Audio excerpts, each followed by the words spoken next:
my first test was Pembrey with High-Tech.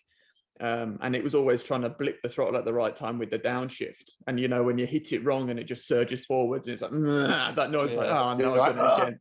Then you have a lock-up as well. You're like, oh, my God. Oh, no, I've done it all. My first ever racing cars was with that Bark Renault. Really? But it was in, the V to V series. Series. No, the V to V series in France. So it was at Le Mans on the Bugatti circuit, my first ever race. And it was absolutely torrential. And I remember sitting there going, I am well out of my depth here. Like, this is my first race. I've done one test day in a car and I'm driving at Le Mans. Like, how's that work? That's a weird story. And most people just, you know, do your standard Pembrey test and whatever, and then you do your Silverstone National Day with all the other, you know, road cars on it, and then build up. So it's a bit different to the standard run of the mill thing, isn't it? Yeah. But then after that, you went into F3, didn't you, George? As your teammate? Yeah, so I did the 2 years of Renault, and then went into Formula 3, which was, that was all interesting, because obviously came off a good Formula Renault campaign, tested with Prema, all went good, signed for Prema, got kicked out of Prema, signed for High-Tech. You know, that kind of all messed me up a bit, because I missed all the winter testing. I only ended up doing like 4 days in total, but still kind of came out the blocks pretty good. The start of this 2016 year, I was up against George as my teammate, and you know, at the time was fiercely competitive. We were both two of the best British drivers coming up, and you know, beat me by a tenth or two, and you'd be like, that's not good enough, wouldn't accept it. And then you kind of look back now and you're like, probably was all right, should have been a bit happier with that. It's funny how different people develop. How did that Prema thing fall through?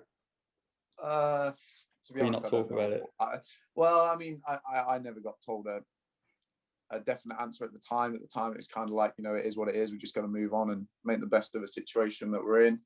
And then a couple of years later, it was, you know, rumoured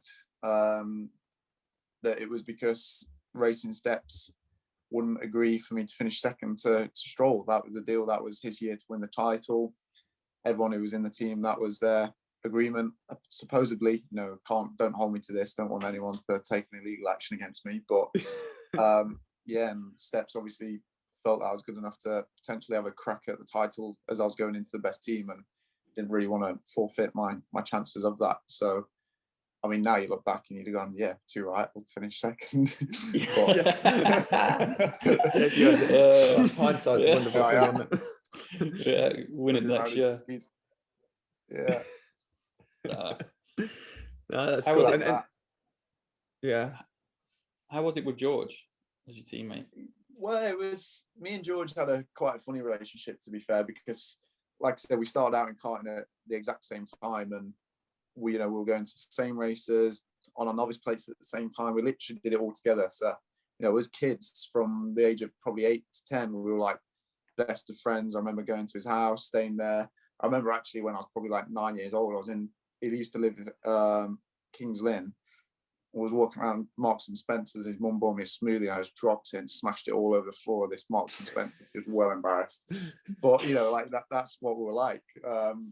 And then Kart Masters 2010 in WTP Cadet, I was winning the race. On the last lap, he smashed me off. And then that was it. We were literally severe enemies from 10 to 15, like hated each other's guts. And then when we moved into cars, obviously matured, and that got kind of forgotten about, and we became friends. And then one of the years when we all did the McLaren Autosport Award together, can't remember if you were in it that year or not, Jake, 2014. I think I was in it the year after with you. I was in 2013 and 15. Yeah, 2014 we did it all together, and we became quite good friends again. So going into Formula 3 with George, he was obviously in his second year. He'd already done a year with Carlin.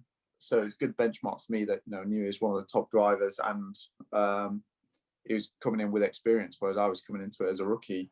And the start of the year, after the first 3 rounds, I was actually beating him in the championship. So you're like, wow, here we go. Like, you know, I'm knocking on, like, doing some good things here. And then, you know, there'd be the odd little mistake. Like, I remember Red Bull Ring was really quick in qualifying, ran wide on a corner and damaged the front wing. So then he beat me that weekend. So, you know, but I was there or thereabouts. But then my Formula 3 career sort of took a bit of a turn. We did a race at Norris Ring. All 3 of the high-tech cars were struggling like mad. I tried to overtake a guy in a race.